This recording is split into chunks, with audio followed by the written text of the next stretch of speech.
Okay,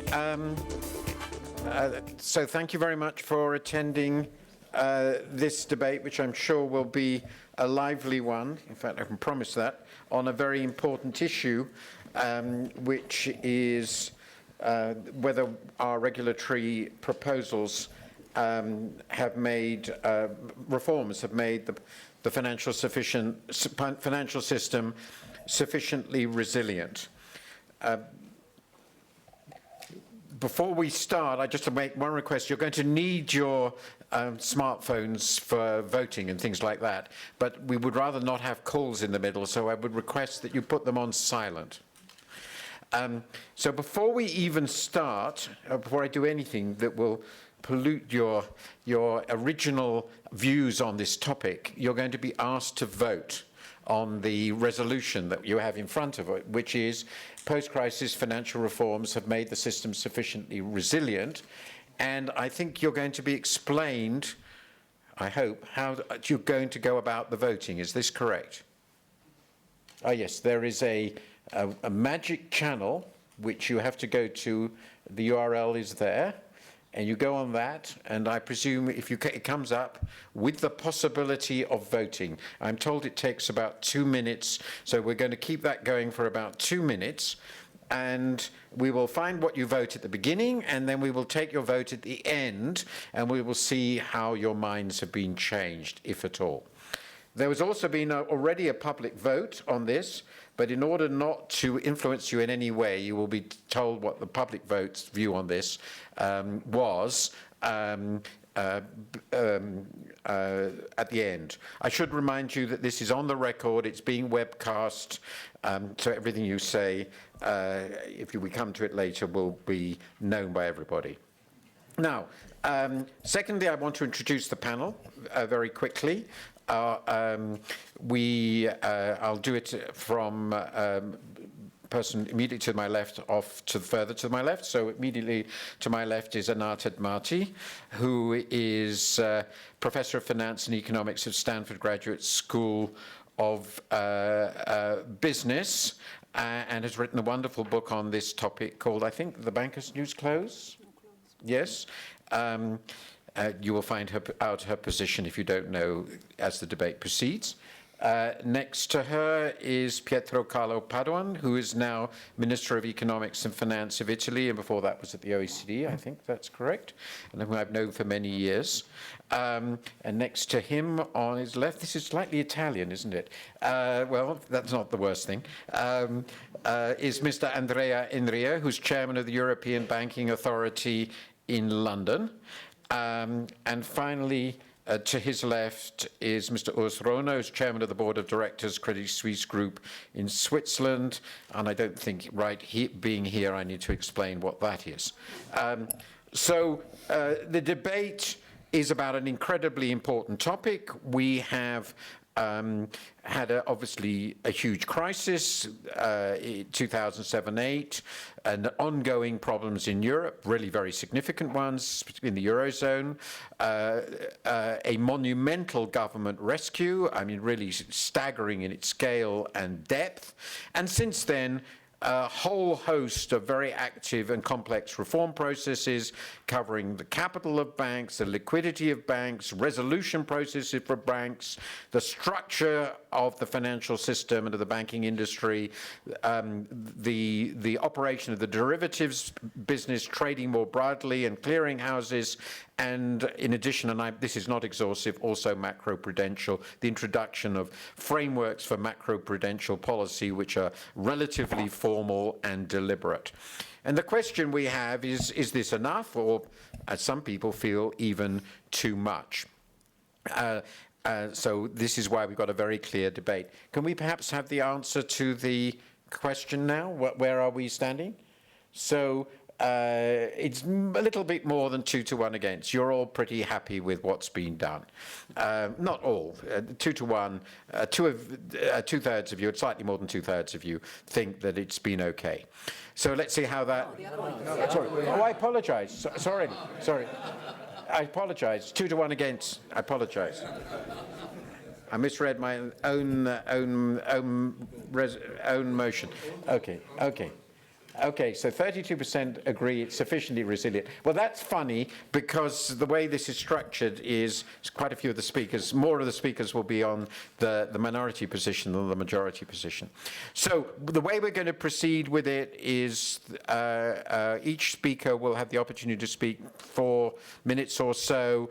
I'm going to give the last speaker slightly more time because her position is really radically different, I think, and I think it's important that it be expressed. So that's how we'll proceed. We'll have a little discussion amongst ourselves and then opportunity for you to interject. I am going to try, if we've got enough time, this is an experiment, it may turn out to be very, very foolish, to allow you to express on one point a position on this resolution, but you have to do so very, very briefly. So you have to think that nobody may make if we get to Q&A, a comment for more than about 20 seconds. But you can make one point, this is what I like, or this is what I don't like. Otherwise, it will be a normal questions, and then a brief sum up at the end. So that's how we will proceed. And let me start, if I may, with Mr. Enria. So thank you very much, and good afternoon. I came this morning straight from the Asian Financial Forum in Hong Kong, where a similar question was put to the audience, 2,500 market participants, and the same percentage was there at the beginning, and even worse at the end, so bleak for regulators.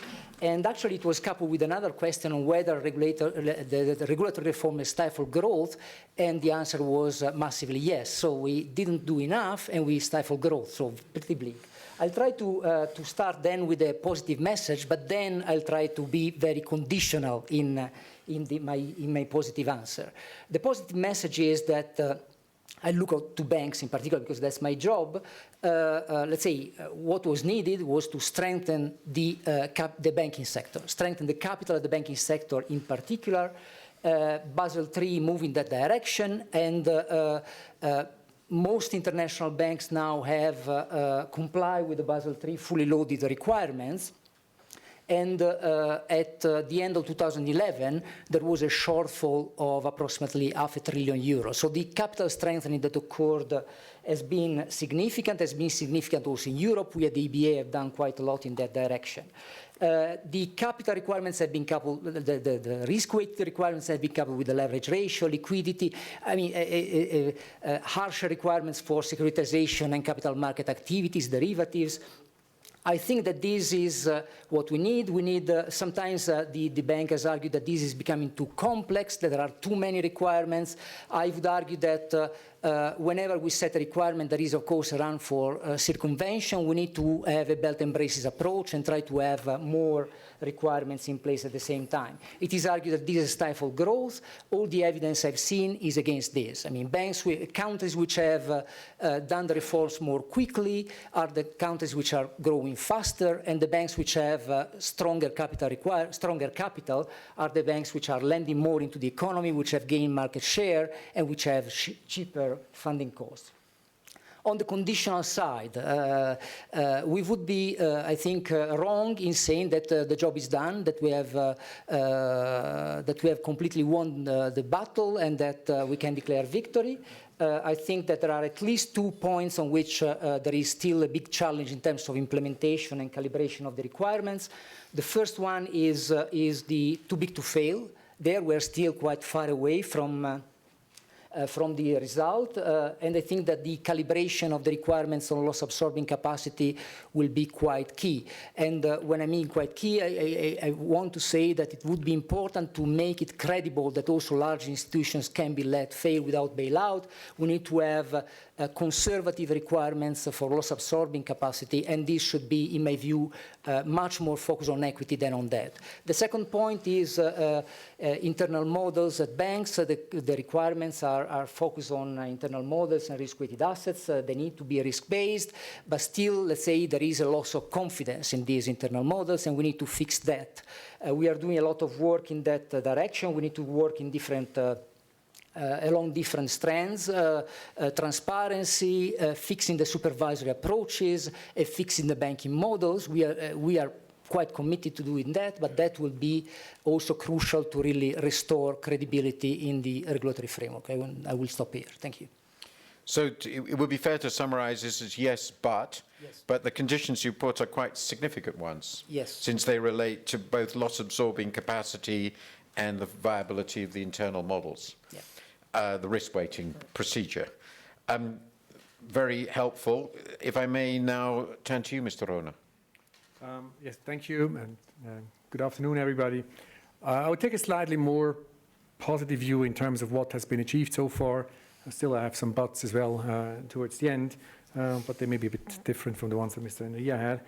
I think that regulators have identified strong policies to address systemic financial risks, and the reform agenda has, in my opinion, been effective in addressing the two key shortcomings that led to the 2007 financial crisis: weak capital resilience and the obvious issue of too big to fail.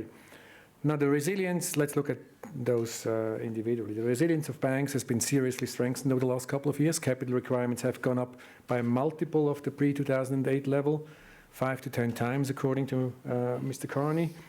In addition, regulators also in both America and Europe have added stress tests, very strenuous stress tests, I would say, which add a new form of capital test, and most often a very tougher one.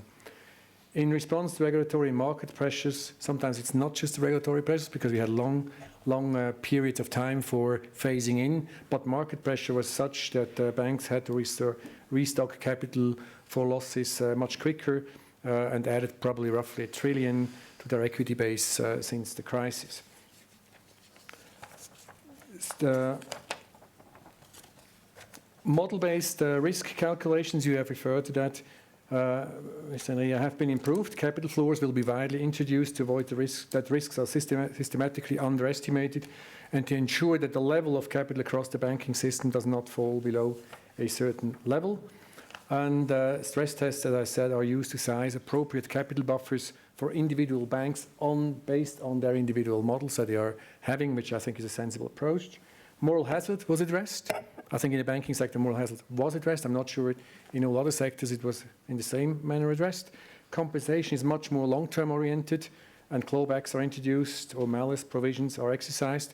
And I can tell you from our own experience in our company, they're tough and they work. Conduct rules generally have been toughened and have been toughened much more even in the most recent past and are enforced. And detailed recovery and resolution plans have been introduced, are maintained and have to be upkept as we go along.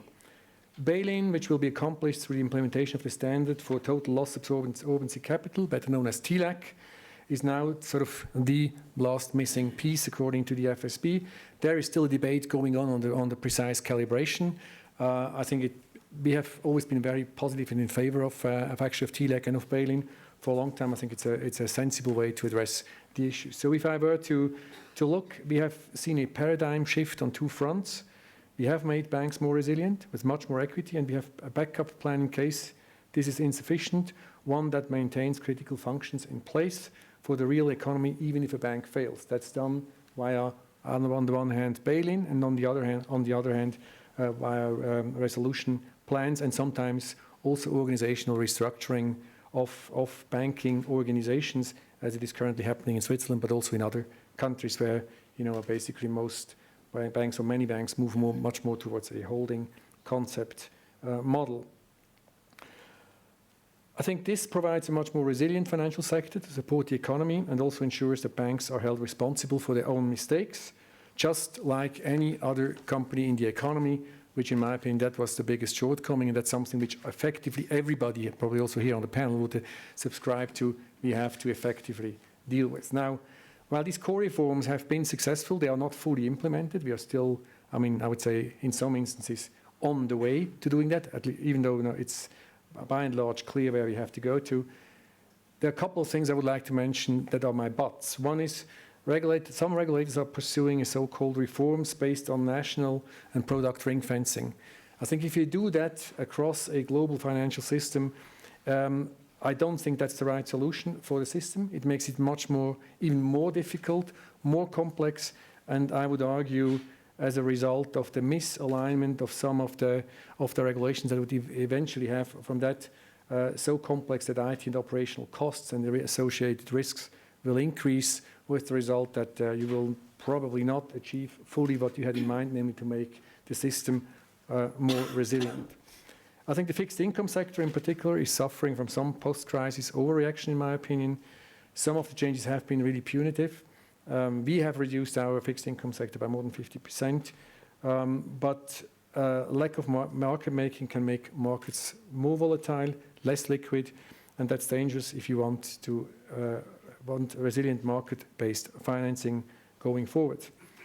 And as I said, intensive regulatory supervision has a lot of benefits, but if you have to deal with different regulators and supervisors across the globe on the same topic in a different fashion, then I don't think this is what we ultimately want to get to. And I would say the biggest shortcoming to this effect is the fact that we do still not have a universally accepted system for resolution or for mutual acceptance of resolution systems across the globe. We have fundamental principles. The FSB has come up with those, and by and large, we all go into a similar direction. But the ultimate litmus test is that, we have systems in place among at least the global SIFIs and the respective jurisdictions that, irrespective as to where a crisis is to occur, you have a system in place that will work and will work also, I think, over a relatively short period of time. It's achievable, it's doable. I think a lot of the things we have been doing in terms of single point of entry doctrine, in terms of restructuring the organizational structures and so forth, and bail-in will help to this effect, but we have to make sure that some sort of distrust that I see sometimes between different national regulators or some jurisdictional issues can be appropriately resolved to finally deal with that issue. I would stop here. Thank you very much. That's wonderfully clear and helpful in framing the debate and position, and introduces another set of really important issues, which is the relationship between, as it were, global institutions and national regulation, broadly defined, and how that works. So the third speaker is you, Mr. Pardoe. Thank you, Martin, and good afternoon to everybody. I guess I put myself in the camp of yes, but as well. Which means it's a conditional yes, conditional upon three main points. First of all, that we're actually looking at a process and not just a standstill point, an equilibrium point, and this process is still ongoing. Second, that this process is very much uneven across countries, regions, and sectors of the industry. And third, that my understanding of financial sector reform after a major financial crisis is that it has to do with two interconnected yet different elements. One is repairing the financial system, and the other one is redesigning the financial architecture. Sometimes we tend to mix these two things, but the two things, of course, go hand in hand, and the complication from the point of view of the policymaker is to try to distinguish these and take the right actions. You will excuse me, if also given my current occupation, I take a more macro perspective to this, and I say that the answer to that question depends on very much in which macro environment you're standing. And from my point of view, if I look back at, say, 5 to 6 years back, and I look at, say, European experience vis-a-vis the American experience, I noticed another thing, that the impact of success of financial sector repair and financial reform also depends on other policy areas, including the way they're sequenced. Let me give you the obvious example. If you take the US and if you take the Euro area, not just the EU, but the Euro area, then and if you ask the question, what was done first? Was it financial sector repair or fiscal adjustment? Then the answer is exactly the opposite in the two regions. This has produced a huge difference in terms of outcome of any financial sector repair. You might do the exercise. Pardon me, I'm an academic by training, so I tend to be very abstract. But imagine that you introduce the same financial sector measures in the two regions, but you change the sequencing. Then you have very different results in terms of how much resilient is your system at the end of the process, and what does it deliver in terms of growth and jobs, which is ultimately my preoccupation. So in assessing this should be taken into account. Second point, and here, since time is running fast, let me concentrate on Europe.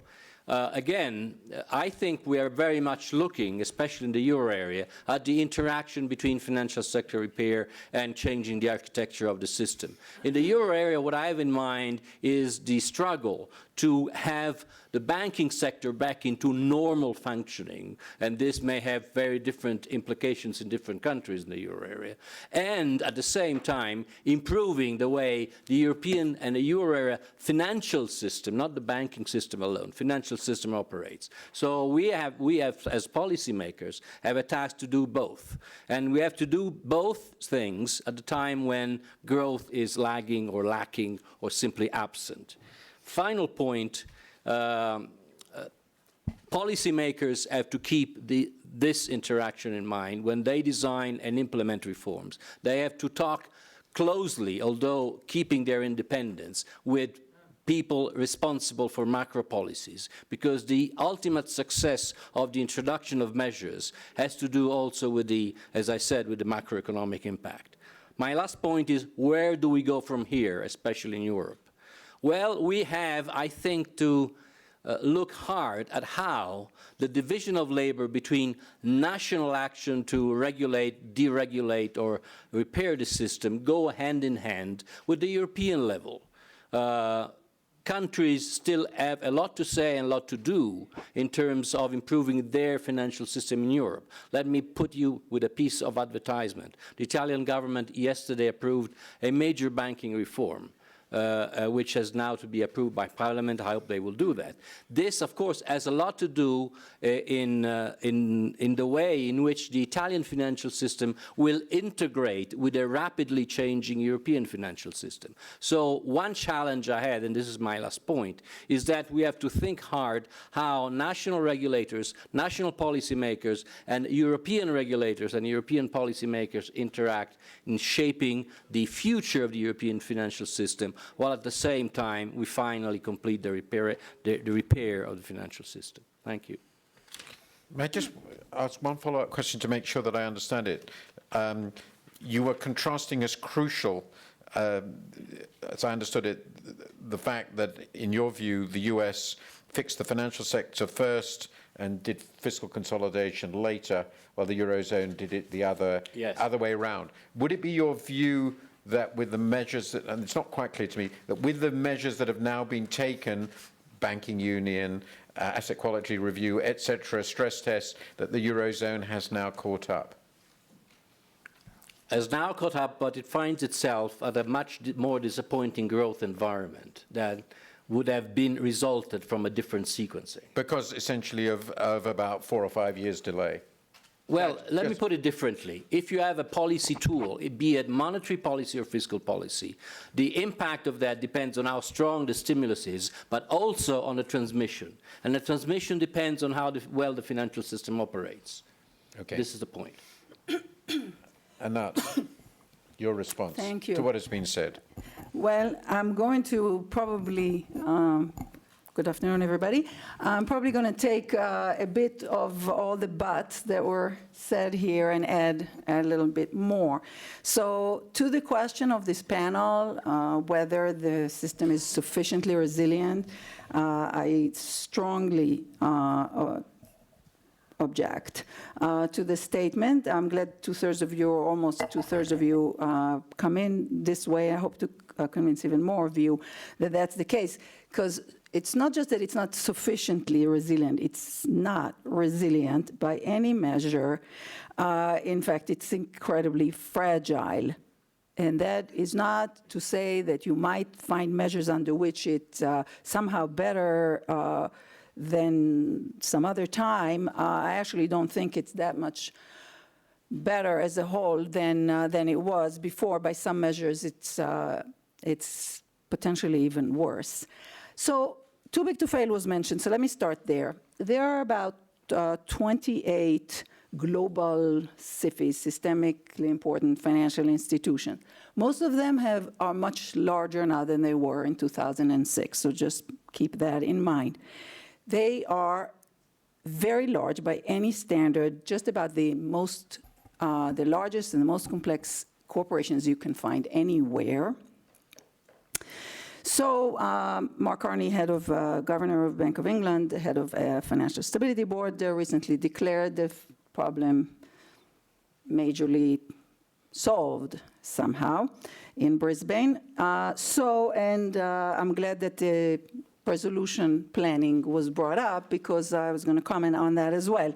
So the FSB document from October 2014 and is entitled Key Attributes to Effective Resolution Regimes for Financial Institutions. The date, by the way, is 6 years, more than 6 years after the Lehman Brothers bankruptcy, 16 years since LTCM, the hedge fund, and 40 years after Continental Illinois, all of which showed already the issue of contagion cross-border and the challenge of resolution. And so here's what it takes us to come to just key attributes.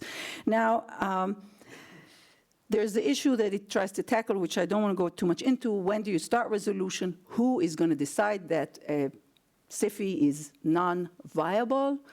That point is too late. Fragilities will start way before that, and this system is so interconnected that one of those SIFIs, even suspicious of failing, is going to either trigger or be accompanied by more failures.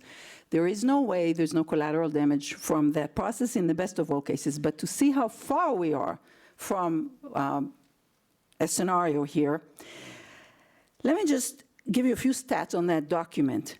The word should appears 406 times in this document.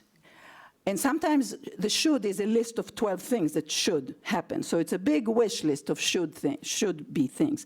In other words, that I mentioned very extensively, it's to do with information, authority, legal, law, power, coordination, cooperation, all of those things. I urge you to look at that document.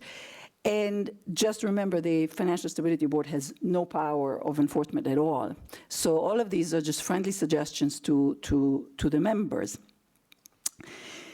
So I asked the panelists here just how many of these shoulds are actually in place. How close are we to any number of these many, many, many shoulds that should happen to get here? Let me give you the IMF's answer from just recently. The summary sentence, as yet, orderly resolution of systemic cross-border banks is not a feasible option. And then there's more statements about the need for political willingness to act, incentives for corporations are weak, achieving progress is proving challenging. So it's been a long time, and I don't see any end in sight to this. So I would argue that progress on resolution is way, way far away from being sufficient. So basically, if you argue that the system is resilient, or certainly sufficiently resilient, you better hope that we're not getting to that point where we need that resolution that's so elusive. So what's going to protect us from that point of failure? Supposedly these tough capital requirements, we're told. Well, I have a very dim view of those requirements, and Andrea touched on a couple of points, and I'll just be stronger on that. The risk weights have been a source of more fragility and more interconnectedness because of a number of design flaws that manifested themselves. Measures of capital to risk-weighted assets have not been predictive of financial health or resiliency at all. There have been studies on that. It's not just the manipulability, it's the fact that they create concentrations on assets that regulations give very low risk weights for and other things. So that system is bad. And even when you go to leverage ratios, which I favor more, except not at these ridiculous levels, they too are based on accounting numbers, cannot be trusted, do not give appropriate warnings of financial health. So I'm not under any illusion that these capital requirements are going to help us. Even worse, and that was also mentioned by Mr. Enria, they repeat again mistakes from the past which want to rely on non-equity substitutes, call them the name, the jargon of the day, COCOs, GLACs or TLACs or bail-in, all of those things that are basically debt instruments that magically in some scenario, again, in resolution or some other time, will magically be there to absorb losses. Well, our experience has been grim, and that's the most frustrating thing about it. We should know better than to trust these things because all the regulatory capital in Basel II that was there to absorb losses actually did not absorb losses. So it just didn't work. It didn't work, memorandum of understanding, nothing worked that was in place except equity and plain equity. So I see the look. Okay, I just want to mention a couple more things. Quickly, derivatives. So no capital makes sense given where we are on derivatives markets. That's an incredible source of risk and opacity that's also a source of a lot of fragility in the system. On derivatives, one of the things that is harmful is bankruptcy codes like the one we have in the US, which give preferential treatment to repos and derivatives, allowing the counterparties to step ahead of every other creditor, including depositors. This is a huge flaw, but it's not been revisited. In other words, there are a number of other areas. I would summarize reform efforts as unfocused, sometimes too much on some issues that are not relevant to the crisis, and then too little on the things that really matter. And then they fail to learn obvious lessons that we really should know better than to be here. So I'm particularly alarmed, and I'm glad that there was all the buts here. If policymakers congratulate themselves and believe that we've done enough, because it's very, very far from the truth, unfortunately. So millions of people are suffering from the failures of previous regulation, and I really urge those who can do it to do the obvious things, and I have very specific suggestions here that can be done right away, such as anybody who can't fail must not make any payouts to equity, and in fact must raise equity in markets, which is what they would have had to do if they had normal creditors, and they were subject to normal market discipline. Thank you. Thank you very much. So we've had 3 yes buts and a no. I don't know how that adds up, actually. It's an interesting quantification. You're going to have to decide that at the end. But I think Anat has raised some quite important questions, and since it's a discussion as much as a formal debate, I'd like to pursue them, at least the 3 that she's raised, and perhaps one or 2 others very briefly. So I'd like to start, if I may, with you, Mr. Rohner, because she made a very strong statement, which she cited an IMF saying that orderly resolution of systemically important cross-border banks is, if I don't remember what the adjective is, unworkable? Not a feasible option. Not a feasible option, unworkable, but the same thing. Well, you run what is certainly a GSIFI, so do you agree with that statement or not? Would a cross-border resolution of Credit Suisse be feasible? Well, let me give you the Swiss answer to the proposition, which is a bit different than what you just asked me. I think if the system, the way it's designed, if it's implemented, I'm convinced that it's a workable system that would actually do away with the issue of governments having to step in to resolve banks. It's doable. In Switzerland, and that's contrary to what Mr. Damati said before, and I don't know who gave that quote, but it's certainly not somebody, not a Swiss legislator who did that. We were relatively quick for once in Switzerland with adopting new regulation after the financial crisis. We did not have some of the difficulties that the Eurozone had in terms of economic environment as such, but we had one big bank that had to be bailed out. And we obviously have 2 big banks that, in comparison to the GDP, are very large. There's no doubt about that. So there was an expert commission that was set up immediately and came up with a proposal that was then put into law. And I may be a bit biased because I was one of the members of that committee, although I was a minority member, as you can imagine, being a representative of a big bank. We came up with a system that was based on 2 or 3 principles. Higher capital rules. We would have additional buffers in terms of loss-absorbing capital that is not strict equity, but so-called contractual CoCos, convertible securities. Now, this is not something which is new. I mean, we have had convertible securities for I don't know how many years, and quite frankly, it's also not new that banks can actually be resolved. The FDIC actually does that now for many years. Wow. Thinks they have a very good system in place to do that, at least according to what they say. So we have high capital rules. At the time when we agreed to it, I must say that now, I was criticized quite heavily by colleagues, foreign colleagues, who said, are you mad to agree to 10% CET1 plus 3% high triggering CoCos plus low triggering CoCos. So we had different categories with different attachment points. And because there was, at the time at least, some legal issues as to who would actually decide when those CoCos would trigger, you had to have an objective measurement to do that, because you didn't want to have just one regulator do it or another, because that could have created, in an incomplete international environment, could have created some havoc. That, coupled with resolution planning, with, I would say, additional organizational measures that were clearly incentivized, gave a system that we felt was a very solid one. We implemented it. We now had done a relook of that system just recently with another expert commission. It's part of how the law was set up. And I've come to the conclusion that you know, we may have to do some additional changes to that in certain respects. One issue that is currently debated is the issue of how the leverage ratio should be precisely defined, what goes in, what instruments, is it common equity, is it actually tier 1 instruments, and then what does TLAC bring. But the basic principle of a combination of strong equity and bail-inable debt is what I think there's consensus also in Switzerland, that is a system that works. Now, the big problem that I see, or the problem that I see, is the system will still have some ramifications or being incomplete as long as we do not have an international alignment on how on I would say mutual acceptance of different systems.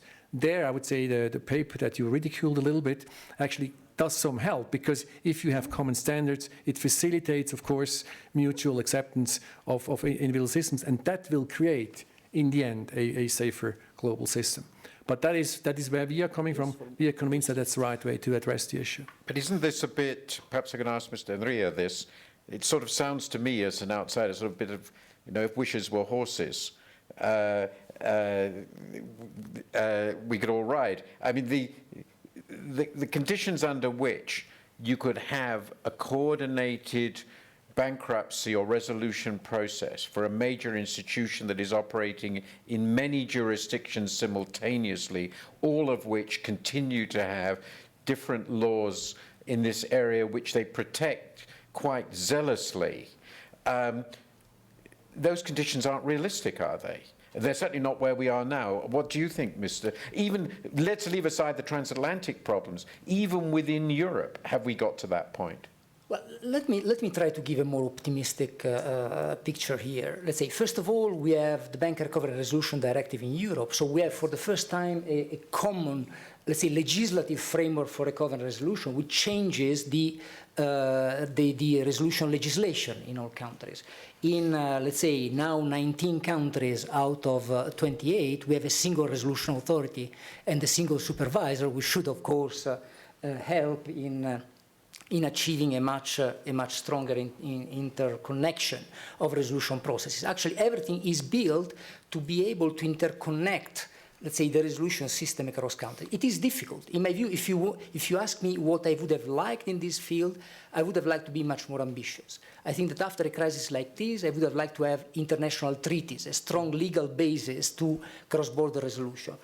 For reasons that, of course, are evident to everybody, that was not possible. But let's say, in terms of the regulatory dialogue we have with our colleagues, again, the key attributes is true. They are not legally binding. It's plenty of should, and it all depends on national implementation. Still, let's say, for instance, when I have my dialogue, when I go outside Europe, I was mentioning I was in Hong Kong the previous days. What do? We discuss with our fellow regulators, where are you with the implementation of the key attributes? What do you have in place? And the point is that if you don't have trust on the fact that you can resolve a bank, what you really do is ring fencing. What we have seen during the crisis is that local authorities ring-fence the banks, ask for more capital and liquidity locally, and they don't allow this capital and liquidity to move. So in a sense, the challenge will be to have this setting to move forward to restore this trust between home and those supervisors to allow, let's say, relying on each other and to make sure that if there are losses in a jurisdiction, they can be escalated to the parent company and capital will be forthcoming. If this will not be the case, we will have a much more segmented global market and European market going forward. So we are definitely working in Europe and with our fellow regulators outside Europe to make this happen. It's a difficult challenge. It's a difficult challenge because it's legislation in most cases.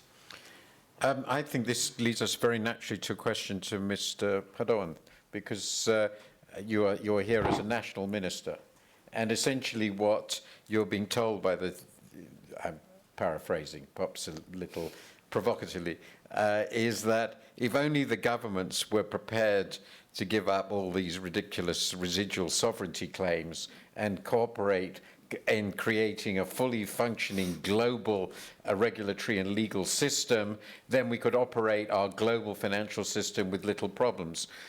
That more wishes were horses. I mean, my sense is that governments really rather care about how their financial systems are regulated, managed, and dealt with if they fail. Would you accept that, you know, national governments are in some fundamental way at fault here, and if you do accept it, is there actually any realistic solution to that problem? I think, let me go back to my initial point. This is, again, part of the process, which, however, does not involve only interaction between different national jurisdictions. It mostly involves a dialogue between national jurisdictions and European jurisdictions to be, or at least European approaches to problems that so far have been dealt on a national basis, both in terms of redesigning the national system, resolution mechanism, and so forth. Of course, now we have in Europe some European institutions that have the mandate to develop a European, not only set of rules, but approach to dealing with banking resolution. Let's face it, resolving a bank can rely on very specific rules, toolboxes, and all that. But of course, it also always involves some judgment. So we need to develop, in Europe at least, a common approach to how we deal with these things, and starting from different national traditions, different national systems, and different national set of regulations. As I just said, countries still have a lot of homework to move their national regulations towards a more comprehensive European approach. So we need to work on the implementation of the grand design of a banking union, which includes a single resolution mechanism, single supervision mechanism, so that we make it operational. And this involves both the ECB and its supervisory arm, but also Europe, meaning by Europe, Brussels and the Commission and competition rules and so forth. So we have a lot of work to do to move towards that common view. And this is why this is, I don't know whether this is a horse or whatever you mentioned. Wishes were horses.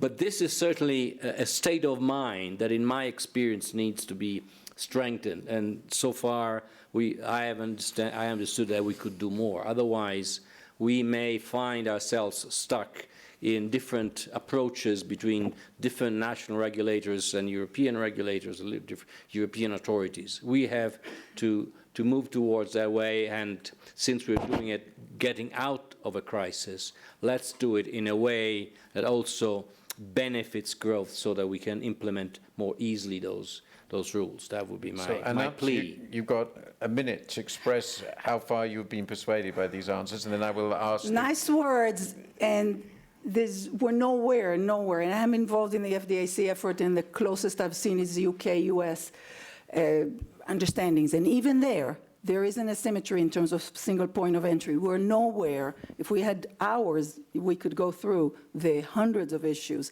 that require legal changes in many countries that are nowhere in the hopes to achieve anytime soon. I'm going to allow you to participate. the rules are as follows. You can, please, if I ask you to speak, say who you are, ask a question.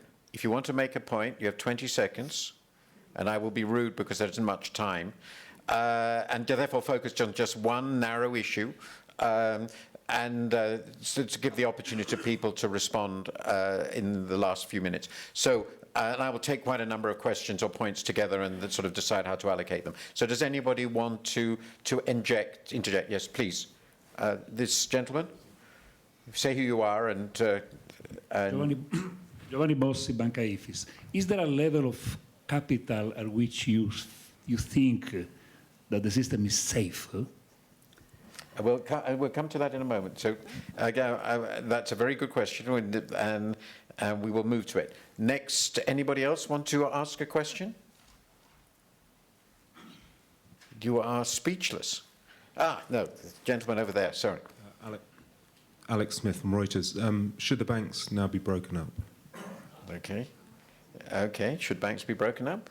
This gentleman here?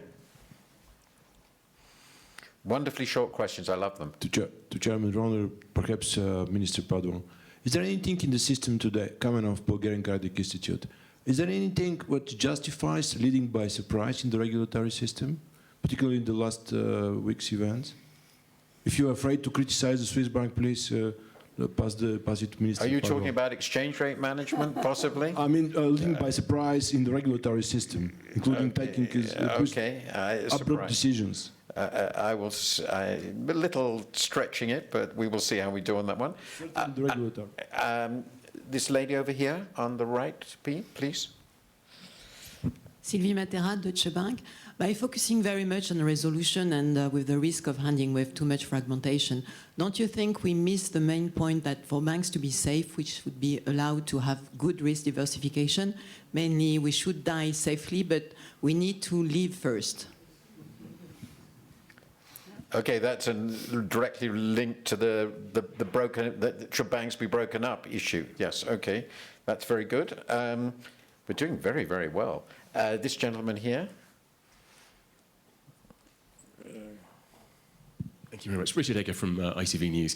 Professor Admati, I've read your book. It's very simple. Why do you think that the gentlemen to your right don't agree with you? Left. My right, sorry. Okay. Anybody, gentleman over there? Wences Casares from SAPO. What do you guys think of narrow banking? Okay, I think I've got enough questions to keep us going for a while. I'm going to start with, should banks be broken up, which I can tie with the question of, isn't there immense advantage to risk diversification? So why banks should not be broken up. If you want to, in that context, since it obviously implies a breakup, you could also consider narrow banking. I think those three questions actually fit together very well. I'm going to start, I'm going to start on those linked questions, breakup, diversification, narrow banking, with you, Mr. Rona, if I may. Should you have been broken up? Well, you wouldn't be surprised to hear me say no, of course not. But the obvious question is why not? Because I think, I mean, risk diversification being one crucial element, I think that's, and you could prove that also empirically. I think it makes much more sense that to have the risk well diversified. Breaking up banks will not do anything to make the system safer. And if you look at, when you can actually even go back to 2008, and you look which banks have failed, some of them actually were fairly focused banks. Take Northern Rock as an example, or others that had very little to do with basically either the size or particular businesses that they were in. And actually the problems that came up were spread around in many different segments of banking. But interestingly enough, not typically at universal banks that had fairly diversified risks. There were three fairly large diversified universal banks, so they were very, very large, that did have to be rescued, and you actually mentioned one of them, One of them was in my country and one of them was in the US. So it wouldn't be safe to say that diversified and gigantic universal banks are completely risk-free. And if they do fail, the costs are rather large. No, of course, but nobody would argue that that banking as such is a risk-free business per se. I mean, risk management is a cardinal thing of running a bank. That's part of what banks do and what their raison d'être is. Does anyone here want to argue in favor of thinking, because it's a European discussion at the moment, in terms of at least partial ring fencing, breaking up of banks? Mr. Enria, do you have any views on this? The Liikanen proposals, for example, which are not break up, but are sort of going in the direction of partial break up. Well, if I may continue, I mean, the point to me is we have seen systemic problems being caused by large, complex institutions which had to be bailed out. In Europe, we've seen also big problems caused by small Irish banks or small Spanish cajas. So the issue is, to me, resolvability. So whether a bank is resolvable. If you are convinced as a supervisor, as an authority, that in a crisis you can resolve a bank, I don't think that there is a strong argument for breakup. If you have doubts about that, and it's a tough call, I'm concerned as supervisors on having these type of powers, but if you are not convinced that you are able to manage with a bank in a resolution, I think that you should have the guts to break it up. But and that isn't your argument, if I understood your argument, that very large, complex cross-border banks are just much more difficult to resolve.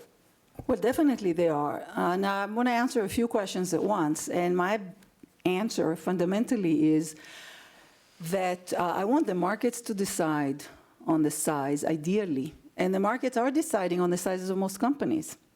When we had a lot of conglomerates formed, they broke up on the fact that they were too inefficient to be together as a conglomerate. Banks don't shrink because it pays to be big in banking more than it should, because the status of too big to fail is beneficial, funding is cheap, and so you're enabled in the pursuit of excessive size and excessive risk. So if you subject the banks to market pricing of their funding to investors in the market that care about upside and downside as well and are less able to lay the downsides on others, then you might see a more natural break up of the banks. And there are beginning to be a little bit of noises about that because of governance problems, because there seem to be out of control in terms of the fines and all these other things, despite all these subsidies. So my short answer here is that a whole lot more capital among the numerous benefits will reduce outsized subsidies and will force much more equity into this, and therefore the sensibilities that come with that, which is appropriate pricing of the assets, and therefore less restrictions on diversification, which is not touched by this diversification of assets. And this is directly linked, since this was a question to you. How much capital is enough? Well, I don't really go there because it's all about the measurement. So the devil is in the denominator. And there are many ways to do the denominator here. And I mentioned derivatives and I mentioned off balance sheet. And so, you know, there's risk weights issues and there's thousands of calibration questions. And so when we say 20 to 30%, we say 30%, those are ratios that were, even in banking, those are ratios that without any regulation, corporations don't go under unless they're really on the way down. So there's, on risk-taking and being in, there's nothing specifically risky about banks. I come from Silicon Valley, and there's much more risk taken there, much more long-term risk with the possibility of total loss, and much more risky than a bunch of loans. It's backed appropriately by equity money, no problem with that. So there's no question that nothing about banking justifies living on single-digit equity. Nothing at all. Everything banks do, they can do better with more equity. So, and then the size will maybe settle itself. So that's my answer. I cannot get into the numbers until we discuss seriously the calibration issues, and those are just a can of worms because of accounting numbers and which signals are you using and all of that. So for 5 years now I've been trying to get into that part, but we're still in the other question, which is why they don't accept the basic points. It's been my mystery for 5 years. It appears to be a combination of self-interest and politics. Implicit guarantees are not on budgets, very easy subsidies to give. And there's a political symbiosis that takes many forms, and there appear to be shocking confusions about basic things that we fail students in basic corporate finance classes that somehow haven't made their way into banking, that are really bread and butter finance, like leverage and risk and return, that seem to be somehow not understood. I don't know why. Can I just, I'd like you to have the last word, but I'd also like you to address perhaps a big. I don't want a last word. I want a word. You want a word? Well, okay. On this, but the responsibility of governmental institutions, broadly defined, for avoiding adding to the shocks in the system seems to me quite a relevant question. It's an unfair question to ask, but possibly. Okay, the response. But important.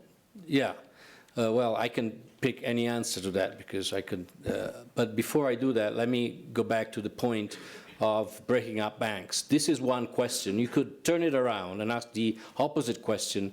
Shouldn't we have concerns about banks that are too small to prosper? It's not just too big to fail, but also too small to prosper.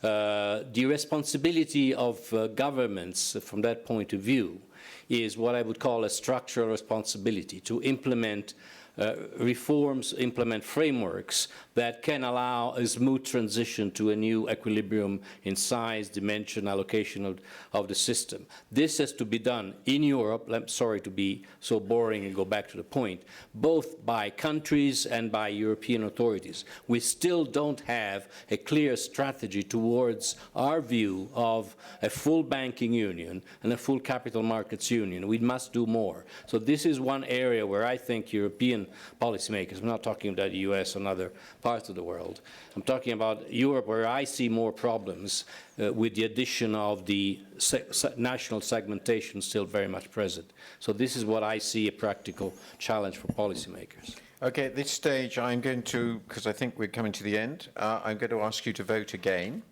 on the same motion in the light of this very deep and I think very interesting discussion, which is, and at this time I will remember the way round it is, what is positive, what is negative.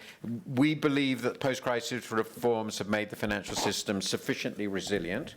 And while you vote, I would just note in a brief summary that there's been a very interesting discussion, but there obviously continues to be some very important concerns about the adequacy of loss absorption, though obviously improved, about too big to fail, and the capacity to resolve very large global financial institutions. That's linked with very closely linked with the profound question about the manageability of the global regulatory process, which I think is very intimately related. There are some important questions about how well this regulatory process has been integrated with the needs of economies from a macroeconomic point of view. That seems to me a very deep issue. And finally, obviously, lots of concern expressed by at least one participant on derivatives, the way the bankruptcy process operates in relation to derivatives. But even from those people who basically thought, yes, there are really a lot of buts, and that's very important. So now, I think, have we had enough time to process the votes? Are you able to do so? Everybody feel comfortable? So let's go and see what it looks like now. Well, it appears that the no's have done very well against the yes buts. Perhaps there were so many buts with the yeses. So now this is very interesting. So the conclusion is 23% of you now think that it is sufficiently resilient. Down from, was it 32 before? Now, the interesting thing is apparently there was a public vote among 150 people, not randomly selected, I presume, I don't know how it was done, on the social media platform. And they didn't have the opportunity to vote twice. But interestingly, you will be interested to know how different you are from the public at large, how you can decide, because I'm of course neutral, how much wiser or less you are, that in the public vote, 66% agreed, as against your 23%, and 34% disagreed against your 77%. So you are a very different sample of the world, and you were even before you started. Maybe that tells you something about the people who wanted to come to this panel. I think it's been a really good discussion. Obviously can't cover all the issues, but it has allowed us to focus on the fundamental point which comes about, even if you're not in quite as pessimistic as an art is, or even not as pessimistic as an art, that there remains a lot to do. And that if things went seriously wrong again, we could again be in a very, very large mess. And since that happens to be the lesson I draw in my book, which of course you should have all read by now, I feel very comforted by this very informed discussion that I wasn't far wrong, but not comforted as far as the future of our economies is concerned, because it means that we really have to hope that we won't have another major crisis, because we don't seem to be too confident that that would go very well. So may I thank the panelists and the audience for particularly, and all the people who manage this technology so impressively. I think that it's been very enjoyable. Thank you very much.